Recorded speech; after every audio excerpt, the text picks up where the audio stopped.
साथियों नमस्कार। भारत सरकार के मंत्रालय ने जनवरी 2025 के महंगाई के आंकड़े जारी कर दिए।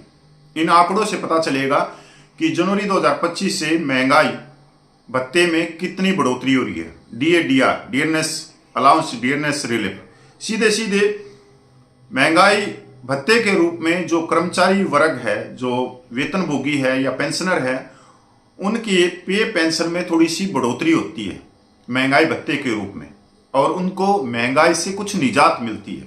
अब जो आंकड़े जारी किए गए हैं, ये किए गए हैं government of India, ministry of statistics and programme implementation की तरफ से, कि जो नवंबर और दिसंबर में जो महंगाई ज्यादा थी वो जनवरी में घटकर 5.88% रह गई है। हम पूरी खबर के ऊपर चलते हैं, क्योंकि all India consumer price index CPI, all India consumer food price index CFPI के आंकड़े government of India, ministry of statistics and programme implementation ने जारी किए हैं।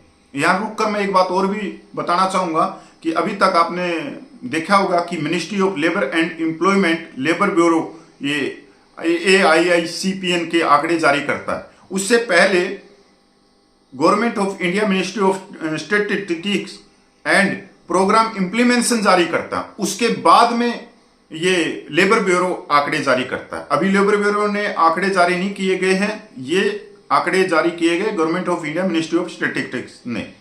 तो हम पहले पूरी खबर पे चलते हैं, तो आपको पता लग जाएगा कि जनवरी 2026 से महंगाई भत्ते के अंदर कितनी बढ़ोतरी हो सकती है।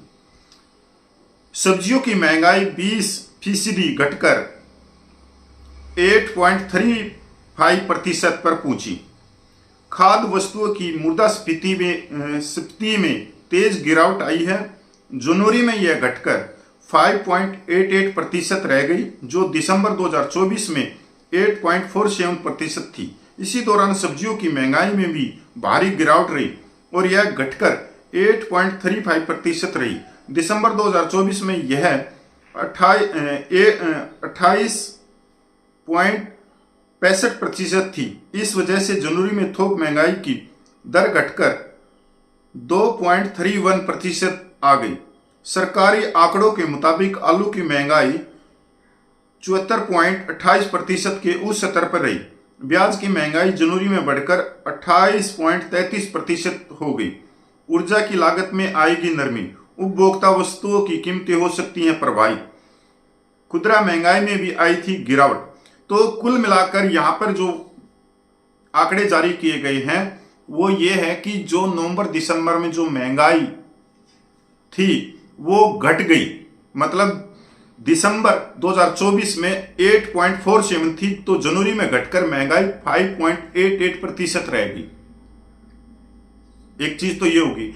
अब जो लेबर ब्यूरो है वो इसके एक तरह से आंकड़ा जारी करेगा।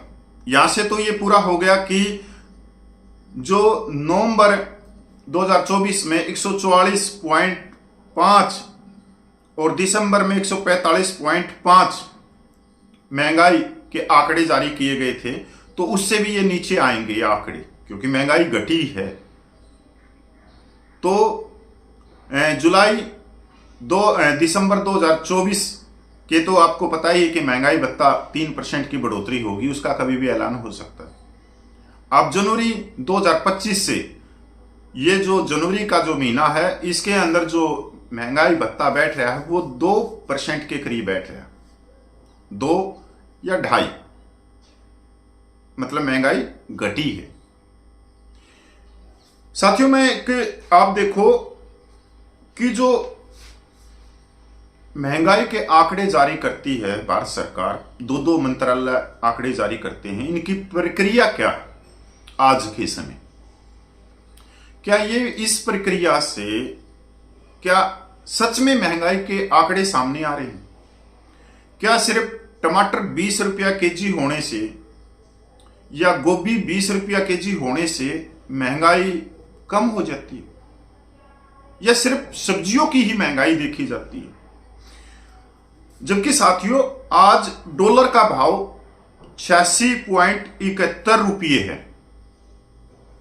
सोना 10 ग्राम 90,000 रुपये के करीब है। चांदी 1 लाख रुपये के करीब है। गैस सिलेंडर 800 रुपये से ऊपर है। पेट्रोल 95.60 रुपये है। डीजल 87.34 रुपये है। आटा 45 रुपये है।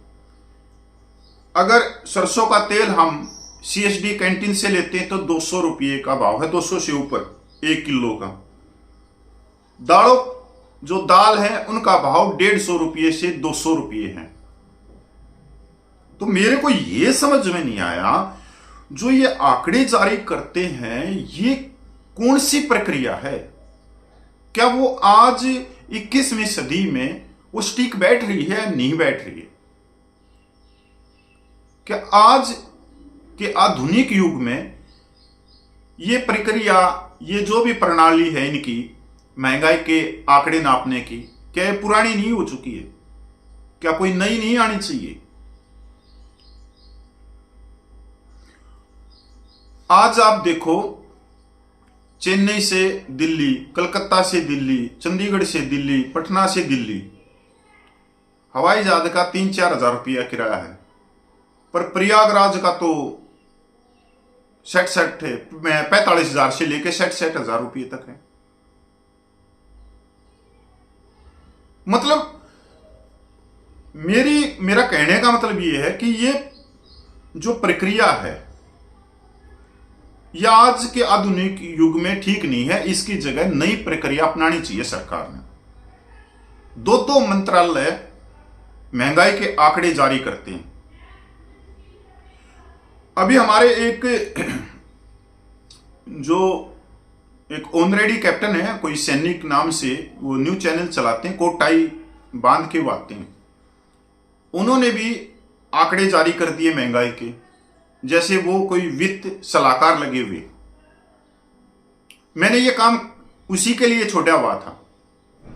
ESPN आंकड़े महंगाई के वो हर महीने आ जाता है ना धो के, और लोगों को गुमराह करने के लिए। जबकि यार ये तो हर महीने आंकड़े जारी होते हैं, हर 6 महीने में DADR बढ़ता है। इसमें कोई इतनी बड़ी बात भी नहीं है।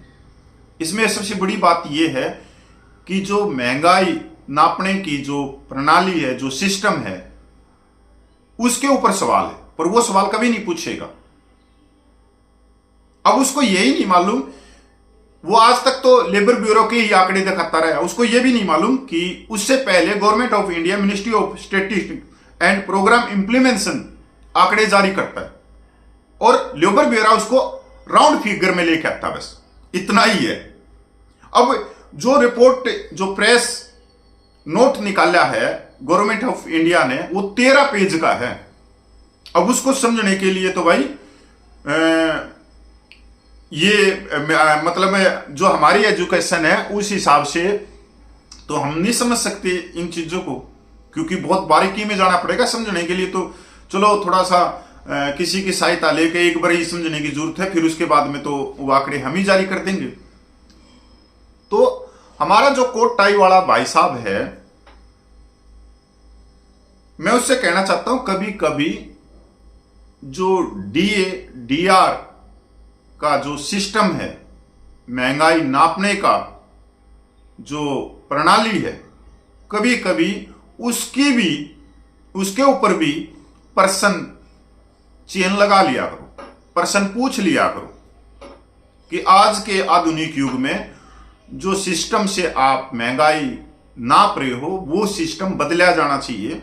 उसकी जगह कोई नया सिस्टम आए कि सिर्फ सब्जी कि टमाटर 20 रुपया केजी हो गया, वो चीज 20 रुपया केजी हो गया, वो चीज 20 रुपया केजी हो गया। उसके अलावा भी जीवन के लिए बहुत सारी चीजें महत्वपूर्ण हैं। बिजली है, पेट्रोल है, आटा है, कोई ब्याह शादी हो रही है तो भाई सोना है, दाल है, बहुत सारी चीजें। तो जनवरी 2025 का जो महंगाई भत्ते का जो आंकड़ा है, मेरे हिसाब से वो 3 से नीचे नीचे रहेगा अभी तक, पर 6 महीने के आंकड़े इकट्ठे करके तब डीए घोषित किया जाता है। तो अभी तो 5 महीने और बचे हैं, फिर देखते हैं कि फरवरी की महंगाई के आंकड़े क्या हैं, फिर मार्च के, फिर अप्रैल के, तब फिर राउंड फिगर में होता है सब कुछ। नमस्कार, जय हिंद भाई।